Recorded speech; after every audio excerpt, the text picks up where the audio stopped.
Welcome. If you're watching this, you're on mission 4, which is regarding electron configurations. Here we're going to talk more about what our atom looks like in a quantum mechanical perspective.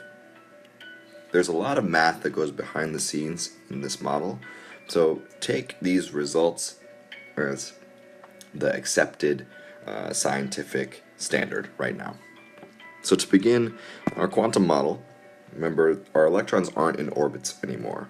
They're floating around our nucleus in this cloud shape, this electron cloud, and that's really a probability.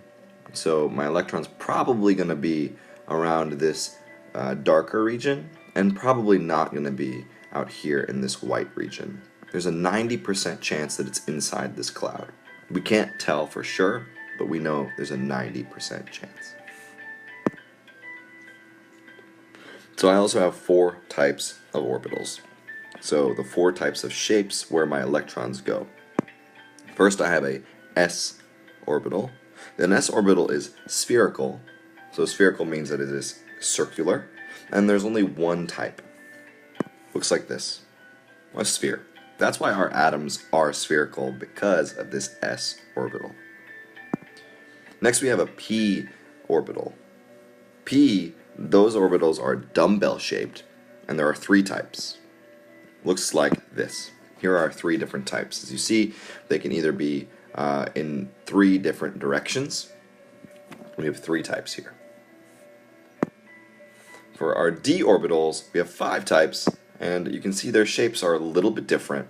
They're kind of a combination of our p orbitals, kind of doubled over, and this last one's a little funky. And our f orbitals are the most crazy, where we have lobes all over the place, and they look like this. There are 7 types of our f orbitals.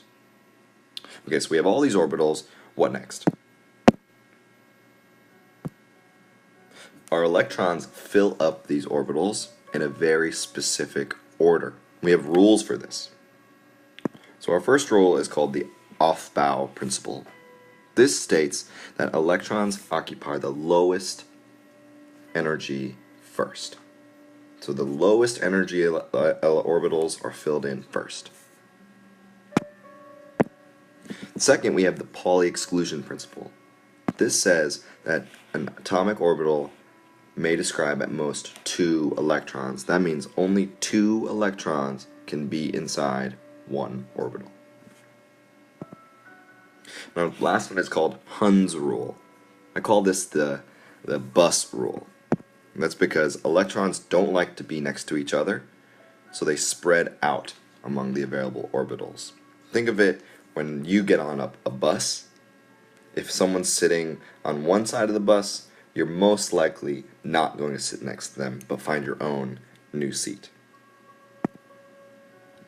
This is a very, very important chart.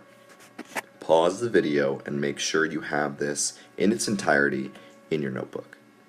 When you're ready to go, press play.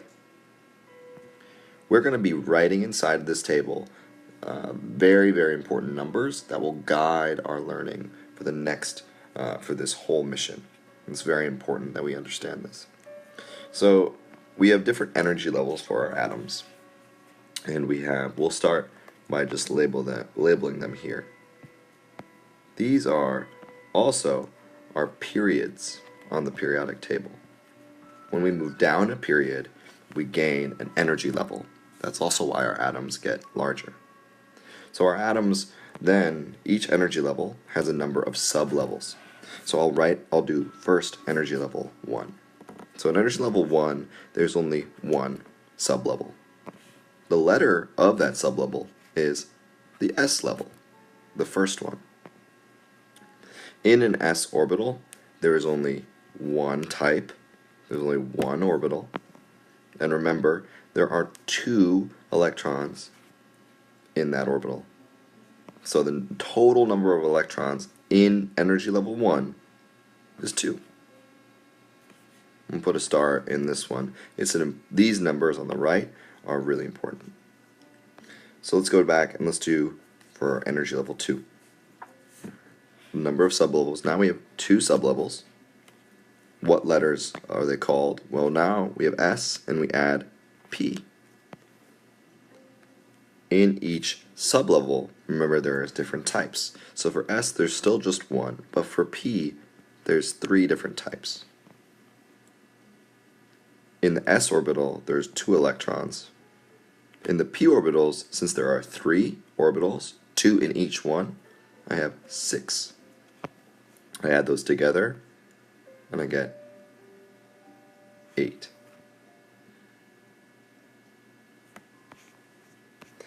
Next, energy level 3. I have 3 sublevels. I add a new letter, S, P, D. Now, there are orbitals per each sublevel, so I have 1, 3, and if you look back in your notes, you'll see that the D sublevel has 5 types. We do the same thing, we just multiply by 2. We have 2 electrons, 6 electrons, 10 electrons, 18 total electrons in that level. Energy level 4, it's the same story. We have 4 sublevels. We have S, P, D, and F. We have 1, 3, 5, and 7. And I'll try to write around the words. We have 2, 6, 10, and 14 electrons. I add those up. 18 plus 14, I have 32 electrons. This table will be really helpful for you when you're filling out your electron configurations in the future. You can see that my first period, I can only have 2 electrons total at the end. In my second period, I have 8. So my last element in that column, in that row, will have 10 electrons if I add these 2 numbers together. There's a filled out chart for you to take a look at once more.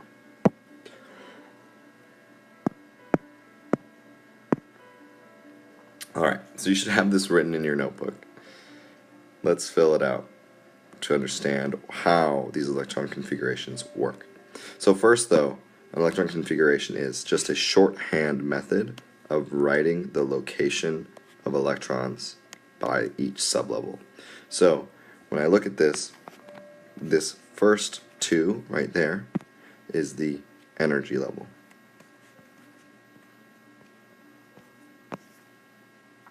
The P is the orbital, and the 2 is the number of electrons in that orbital. 2p2 means I'm in the second energy level in the p orbital, and I have 2 electrons.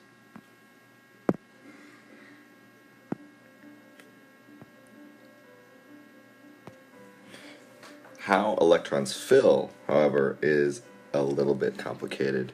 We have something called filling order. This is a diagram that will help you figure out in what order to fill the electrons into the orbitals. So I start out by writing out my orbitals. So 1s, in my second energy level, remember I have 2s, and I also have 2p, 3s, 3p, but it's the third energy level, so I also have 3d. Keep going, 4s, 4p, 4d, 4f, and we can round it out at 5s, 5p, 5d, 5f, and we'll do 6 and 7 as well.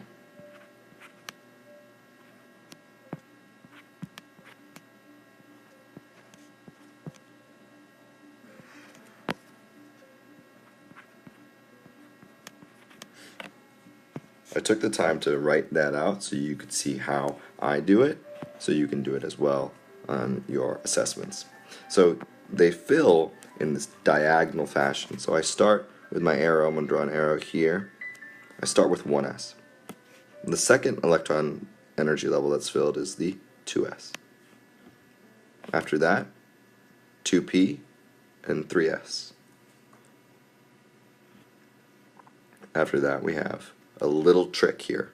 Now we're going to go 3p and 4s. 3d is actually a higher energy level than 4s. So we end up going 3p to 4s, and then 3d, 4p, 5s, and so on.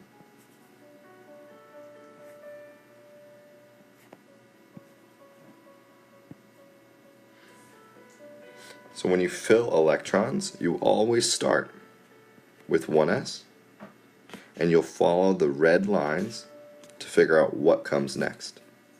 So the order is usually 1s, then 2s, 2p, 3s, 3p, 4s, 4d, etc. Sorry, I messed that up. 4s, 3d, 4p. So this might be a little weird for you, that 4s comes before the 3d. Don't worry, it's because the energy level of 3d is actually higher than 4s. So now here is the very important part, writing these electron configurations. First, you need to determine how many electrons are in your atom. So let's take iron as our example. Iron has 26 electrons. We're going to use the filling order to fill the electrons at each orbital. Remember, we have 2 electrons per orbital.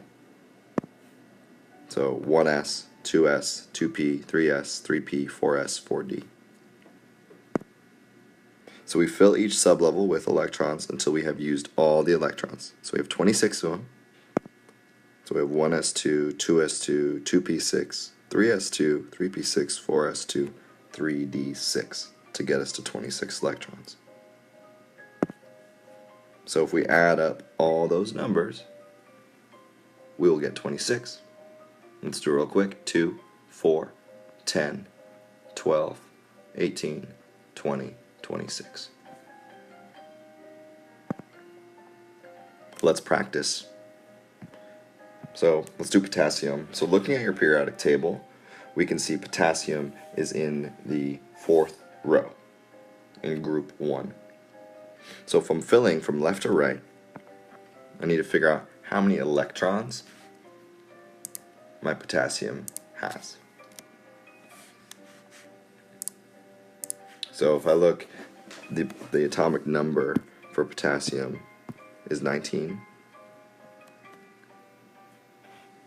So I need 19 electrons. So let's start from the beginning. I'm going to write these out. 1s, 2s, 2p,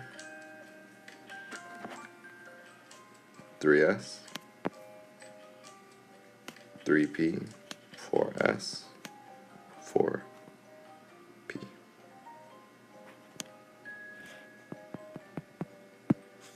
It's 3d next. So let's see. 1s, so I need to get to 19. So 1s, 2, 2s, 2, 2p6, 3s2, 3p6. What am I at right now? I have to add up 8. So if I add up all my electrons, I get 2, 4, 10, 12, 18. I need one more electron. I don't need this last one. So that's my electron configuration for potassium. These are where my electrons are living in my atom. Let's do neon as well. Neon's a lot easier. Neon, if I look at my periodic table, is 10. So it has 10 electrons. So 1s, let's just do it quickly. 1s2, 2s2. I'm at 4 electrons. 2p6. I'm at 10. So that is the electron configuration for neon as well. Hopefully this helps. This is if you did this practice with me, you're on your way. Make sure you've written down your notes with the video. Rewind if you need anything. I know this is a long one, 15 minutes, but hopefully it's helpful. You can always rewind and pause whenever you need to. Have a good one.